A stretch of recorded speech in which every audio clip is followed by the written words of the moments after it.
નમસ્કાર શિક્ષક મિત્રો, સ્વાગત છે તમારું આપણી સૌની સહિયારી યુટ્યુબ ચેનલ ઉપર। તો શિક્ષક મિત્રો, ટાટ મેન્સ માટેની આજે આપણે વાત કરવાની છે। કટ ઓફ કેટલું રહેવાપાત્ર રહેશે કે મેન્સ આપો છો તો મેન્સ માટે ખરેખર તમારે કેટલો સ્કોર કરવો જોશે, જેના કારણે તમારે માત્ર મેરિટ લિસ્ટમાં જે કહેવાય કટ ઓફમાં નથી આવવાનું પણ મેરિટમાં આપણે આવવાનું છે।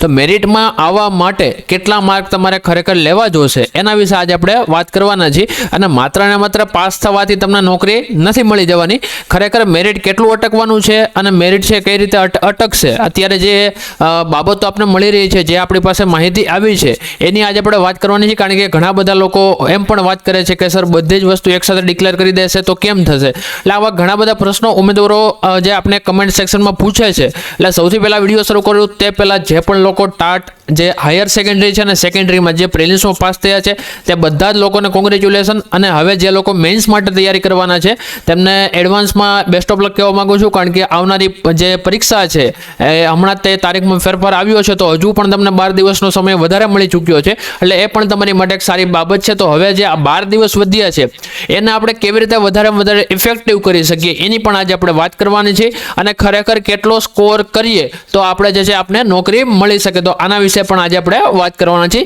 ચેનલ ઉપર ન હોય તો ચેનલને સબસ્ક્રાઇબ કરો, બાજુમાં બેલ આઇકનને પ્રેસ કરો, સાથે સાથે તમે આપણી સાથે ટેલિગ્રામ ઉપર જોડાઈ શકો છો। ટેલિગ્રામ નામ છે Trigonometry 3, જેની લિંક તમને વિડીયો ડિસ્ક્રિપ્શનમાં મળી જશે। તો વાત કરીએ છીએ તો ટાટ મેન્સ કટ ઓફનો મોટો ધડાકો, શું પાસ થવા છતાં નોકરી નહીં મળે, તો આના વિશે જ આપણે વાત કરવાના છે। નમસ્કાર મિત્રો, જો તમે ટાટની મુખ્ય પરીક્ષા એટલે કે મેન્સની એક્ઝામ આપવાનો છો તો આજનો આ વિડીયો તમારા માટે કરો યા મરો સમાન છે। મોટાભાગના ઉમેદવારો એક બહુ મોટી ભૂલ કરી રહ્યા છે, તેઓ વિચારે છે કે મેન્સમાં 120 માર્ક્સ આવી ગયા એટલે આપણે પાસ અને આપણી સરકારી નોકરી પાકી। તો તમને જે સરકારી જે આંકડા છે એ સાથે રાખી અને આજનો વિડીયો બનાવેલો છે, જેને કારણે ખરેખર તમને ખબર પડે કે ભાઈ કેટલા માર્ક મારે ખરેખર લાવવા જોઈશે। પણ ઉભા રહો મિત્રો, સચ્ચાઈ કંઈક અલગ જ છે। પાસ થવું અને મેરિટ લિસ્ટમાં આવીને ઓર્ડર લેવો, આ બંને વચ્ચે જમીન આસમાનનો તફાવત છે। આજે હું તમને ઓફિશિયલ પરિપત્ર સાથે સમજાવીશ કે રાજ્ય પરીક્ષા બોર્ડ એટલે કે SEB આ વખતે કેવો મોટો ફેરફાર કરી શકે છે અને શા માટે 120 માર્ક લાવવા છતાં તમે રેસમાંથી બહાર થઈ શકો છો। જો ચેનલ પર નવા હોય તો અત્યારે તમે ચેનલને સબસ્ક્રાઇબ કરી લીધી હશે, એટલે વધારે વાત નથી કરવા માંગો। આજે આપણે જે વાત કરીએ છીએ તમારા ભવિષ્યની છે, એટલા માટે જે છે આ વિડીયો પૂરો જોવાનું રાખશો। તો મિત્રો, સ્ક્રીન પર તમે જોઈ શકો છો એવી રીતે જે શિક્ષક અભિરુચિ કસોટીમાં યોગ્યતા પ્રાપ્ત કરવાના જે ધોરણો છે અહીંયા લીધેલા છે। પ્રાથમિક પરીક્ષા તો અત્યારે ચાલી ગઈ છે, પ્રાથમિક પરીક્ષા માટે શું કીધું, મુખ્ય પરીક્ષા માટે પ્રાથમિક પરીક્ષામાં કટ ઓફથી વધુ ગુણ મેળવનારા ઉમેદવારે અલગથી અરજી કરવાની રહેશે નહીં। રાજ્ય પરીક્ષા બોર્ડ દ્વારા આવા ઉમેદવારોને મુખ્ય પરીક્ષામાં બેસવા માટે એક ઓળખપત્ર ઓનલાઈન માધ્યમથી આપવામાં આવશે। એક ઉમેદવારનો પ્રશ્ન હતો કે સર મારે શું હવે મેઇન્સ આપ્યું છે તો ફરીથી મારે જે છે ફોર્મ ભરવાનું રહેશે, એટલે એવા ઉમેદવારોને આપણે ત્યારે કહી દીધું તો એવું કોઈ પણ જરૂર નથી, પણ અહીંયા ઓફિશિયલ જો હોય ને તો લોકોને એના પર વધારે વિશ્વાસ આવતો હોય છે।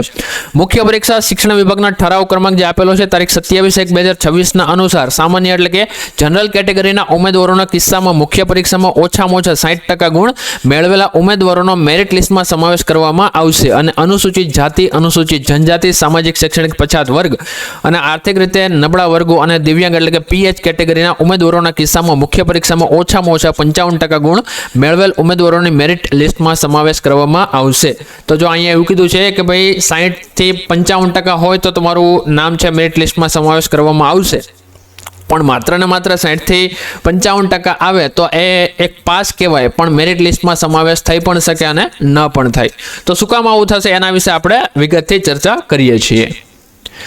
નિયમ મુજબ જો તમે સામાન્ય કેટેગરીમાં આવો છો તો મુખ્ય પરીક્ષામાં તમારે ઓછામાં ઓછા 60% એટલે કે 200 માંથી 120 ગુણ મેળવવા જ પડશે, તો જ તમારો સમાવેશ મેરિટ લિસ્ટની પ્રક્રિયામાં થશે।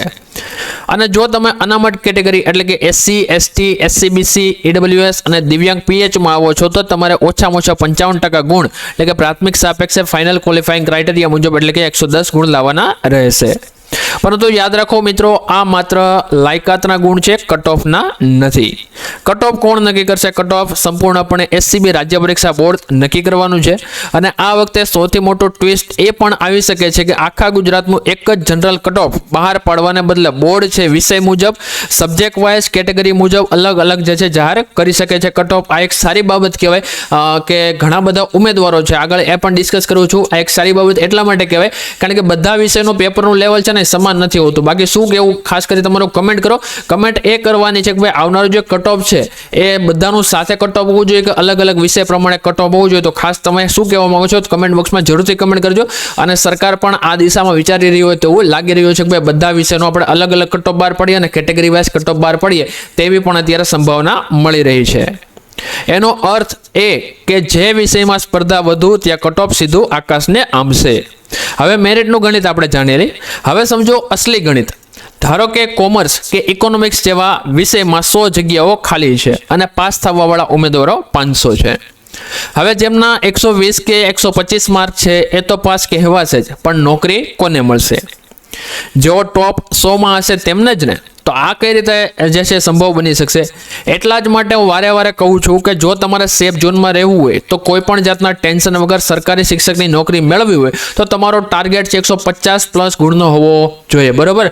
અત્યારે જો જે ટાર્ગેટ આપ્યો છે કે ભાઈ 60% અથવા તો 55%, પણ આ શું છે કે એક તમારો કહેવાય ને કે ભાઈ પાસ થવાનો ક્રાઇટેરિયા પણ છે. આ પાસ થવાના ક્રાઇટેરિયાથી તમે મેરિટમાં નથી આવવાના. તમારે મેરિટમાં આવવું હશે તો તમારે 150+ તમારે જે છે ગણતરી રાખવાની છે. 150+ ની ગણતરી રાખશો ત્યારે 140 ની આજુબાજુ પહોંચશો. આ 140 ને 150 વચ્ચેનો જે ક્રાઇટેરિયા છે એ જ તમને મેરિટમાં લઈને જશો. તો આના વિશે તમારે એકવાર માઇન્ડમાં ફોકસ કરવાનું છે અને એ 140 થી 150 અથવા તો 150+ કઈ રીતે તમે જઈ શકો છો એની વિશે તમારે વિચારવાનું છે. પણ એના બાબતે કોઈ વધારે ટેન્શન નથી લેવાનું. એનો પણ રસ્તો બતાવીશ કે 150+ કઈ રીતે જવાય. છેલ્લી ઘડીની આંધળી દોડમાં જો સ્માર્ટ વર્ક નહીં કરો તો તમે પાછળ રહી જશો. તો સવાલ એ થાય કે આ 150નો સ્કોર લાવો કઈ રીતે? તેના માટેનો માસ્ટર સ્ટ્રોક છે તમારી આ જ તૈયારીને 150+ સુધી પહોંચાડવા માટે અમારી અનુભવી ફેકલ્ટી દ્વારા તૈયાર કરાયેલા મોડેલ પેપર્સ અને સ્પેશિયલ ઈ બુક લોન્ચ થઈ ચૂકી છે.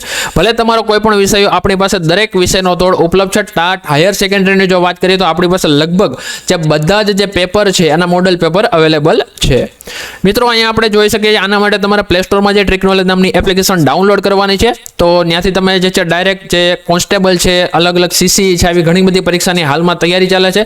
જો તમે હાલમાં અત્યારે ટેટ સેકન્ડરી અને હાયર સેકન્ડરીની સાથે સાથે તમે જીસેટની તૈયારી કરો છો તો એનું પણ મટીરિયલ ત્યાં આવી ચૂક્યું છે. હાલમાં આપણે વાત કરીએ છીએ ટાટ હાયર સેકન્ડરી માટે જે લોકોને સમાજશાસ્ત્રના પેપર જોઈએ છે, સાથે ગુજરાતીના પેપર જોઈએ છે, સાથે જે વ્યક્તિને કોમર્સના પેપર જોઈએ છે, સામાજિક વિજ્ઞાનના પેપર જોઈએ છે. ઉપરાંતમાં જો આપણે વાત કરીએ કે કોઈ પણ વ્યક્તિ છે એને કે માત્ર ને માત્ર ગુજરાતીના એડવાન્સ લેવલના પેપર જોઈએ છે તો એ પણ મળી જશે. અને જે પણ લોકોને જે આપણે વાત કરીએ છીએ કે ભાઈ મનોવિજ્ઞાન છે, આ પેપર છે, તો એમને ઘણા બધા પ્રશ્ન આવે છે કે સર આ પેપરમાં અમને એટલા બધા સોર્સ નથી મળતા, તો આપણે એ પેપર આપણે બહાર પાડી દીધા છે. ભૂગોળ છે, મનોવિજ્ઞાન છે, સમાજશાસ્ત્ર છે, અર્થશાસ્ત્ર છે, આવા લગભગ બધા પ્રશ્ન આપણે એમાં આવી ચૂક્યા છે. એકવાર ખાલી એપ્લિકેશન ડાઉનલોડ કરો, બાકી ત્યાં આવીને વિઝિટ કરો. વધુ માહિતી માટે નંબર આપેલો છે 9474 3719 અથવા બાજુનો જે નંબર આપેલો છે 85 110 12 191. આ નંબરમાં વોટ્સઅપ ઉપર મેસેજ કરશો એટલે તમને બધી માહિતી લગભગ મળી જશે. બાકી ડાયરેક્ટ પ્લે સ્ટોરથી એપ્લિકેશન ડાઉનલોડ કરો. અને જે લોકોને પેપર 1 માટે જે લોકો તૈયારી કરે છે, ઇંગ્લિશ મીડિયમ હોય કે ગુજરાતી મીડિયમ, તો બંને માટેનું મટીરિયલ આવી ચૂક્યું છે. તો ગુજરાતી મીડિયમની વાત કરીએ તો 175 મહત્વપૂર્ણ વિષયો માત્ર 101 રૂપિયામાં તમને PDF ડાઉનલોડ કરી પ્રિન્ટ કરાવીને તમે વાંચી શકો છો. અને જો તમે 205 વાળો કોમ્બો જોવો છો તો એમાં તમારે વધારે સહેલું પડી જશે. એમાં તમને 50 નિબંધ છે, 50 સંક્ષેપીકરણ, 50 પત્રલેખન, 25 સંક્ષેપીકરણ અને સાથે સાથે 20 પ્રેક્ટિસ પેપર, આ બધું સોલ્યુશન સાથે ઉપરાંતમાં ગુજરાતી વ્યાકરણના સિલેક્ટેડ રેકોર્ડેડ વિડીયો છે તમને ફ્રીમાં મળી જશે. એ ઉપરાંત જે લોકોને ગુજરાતી થોડું વિશેષ ડિટેલમાં જવું છે તો એની પણ તમને PDF ત્યાં વાંચવા માટે મળી જાય છે, એટલે એ પણ સારી બાબત છે. અને જે લોકો ઇંગ્લિશ માટે તૈયારી કરે છે, ઇંગ્લિશનું અત્યારે મટીરિયલ માર્કેટમાં બહુ ઓછું મળી રહ્યું છે, તો એવા લોકો માટે પેપર 1ની તૈયારી છે. 4 મેજર એવા ટોપિક છે, 4 ટોપિક તમને આ મટીરિયલ સાથે મળી જાય છે. બાકી ટેસ્ટ સિરીઝ સ્વરૂપે તમને જે છે એ તમે અંગ્રેજી ગ્રામરના જે પોઈન્ટ છે એને તમે સોલ્વ કરી શકો છો.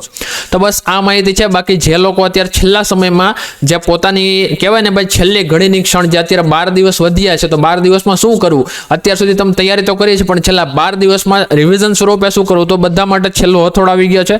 ટોટલ અહીંયા તમે જોઈ શકો છો એવી રીતે ટોટલ 6 અને 3 9 એટલે 8 એવા સબ્જેક્ટ છે કે જેના છેલ્લો હથોડો આવી ગયા છે. અને જે લોકો ઇંગ્લિશ મીડિયમમાં છે અને સોશિયોલોજી સબ્જેક્ટ છે અથવા તો કોમર્સ સબ્જેક્ટ છે તો સોલ્યુશન સાથે તમને જે છે અમે કોર્સ પ્રોવાઈડ કરાવેલો છે પેપરના સોલ્યુશન સાથે. તો આ બધી જ વસ્તુ તમને મળી જશે. બાજુમાં જે એપ્લિકેશન આગળ જોઈ એ એપ્લિકેશન ડાઉનલોડ કરી પ્લે સ્ટોરમાંથી અને તમે જે છે એપ્લિકેશનમાં જોડાઈ શકો છો. વિશેષ માહિતી માટે જે નંબર આપેલો છે એના પર ડાયરેક્ટ વોટ્સઅપ પર મેસેજ કરશો તો ત્યાંથી પણ માહિતી મળી જશે. તો આ હતી માહિતી. હવે મિત્રો હવે એક જ વસ્તુ છે કે ભાઈ માત્ર 100 થી 150 રૂપિયાના રોકાણ સામે જો તમારા મેરિટમાં 20 થી 30 માર્કનો વધારો થઈ જાય અને સરકારી નોકરી પાકી થઈ જતી તો આ મોકો ગુમાવાય નહીં. તો લાખો ઉમેદવારો લાઇબ્રેરીમાં રાત દિવસ એક કરી રહ્યા છે. તમારી પાસે છેલ્લો હથોડો મારવાની તક છે અને આ મટીરિયલ મેળવવા માટે વોટ્સઅપમાં આ વોટ્સઅપ ઉપર નંબર આપેલો છે એના પર ડાયરેક્ટ મેસેજ કરો, ત્યાંથી પણ તમને માહિતી મળી જશે. બાકી જેવી રીતે એપ્લિકેશનનું કીધું એ તમે કરી જ નાખવાના છો. તો આજે જ મેળવો અને તમારી તૈયારીને આપો એક નવી દિશા. વિડીયોને લાઇક કરજો, તમારા ટાટ આપતા તમામ મિત્રોમાં આ વિડીયો અવશ્ય શેર કરજો જેથી કોઈ ખોટા ભ્રમમાં ન રહે. મળીએ છીએ આગામી વિડીયોમાં. જય હિન્દ, જય ભારત, વંદે માતરમ. એટલે ટૂંકમાં મારે એ જ કહેવાનું કે ભાઈ 140 થી 150 સુધી જે છે જવાનો પ્રયત્ન કરવાનો છે. ત્યાં જાશો તો કહી શકાય કે ભાઈ આપણી નોકરી પાકી છે. તો આ વસ્તુ એક યાદ રાખજો. એવું લાગે તો વિડીયો પણ સેવ કરી રાખજો કે જ્યારે ખરેખર પરિણામ આવે ત્યારે તમને આ વિડીયો ખાસ ખ્યાલમાં રહે. તો અત્યારથી એક માઇન્ડ સેટ કરી લો કે ભાઈ આપણે 150 પ્લસ જવાનું છે, 150 પ્લસનો ટાર્ગેટ રાખ્યો છે, ત્યારે આપણે 140 સુધી માંડ પહોંચી શકશું. તો બસ આજના વિડીયોમાં અહીં સુધી રાખીએ છીએ. મળીએ છીએ કોઈ નવા વિડીયોમાં. જય હિન્દ, જય ભારત, વંદે માતરમ.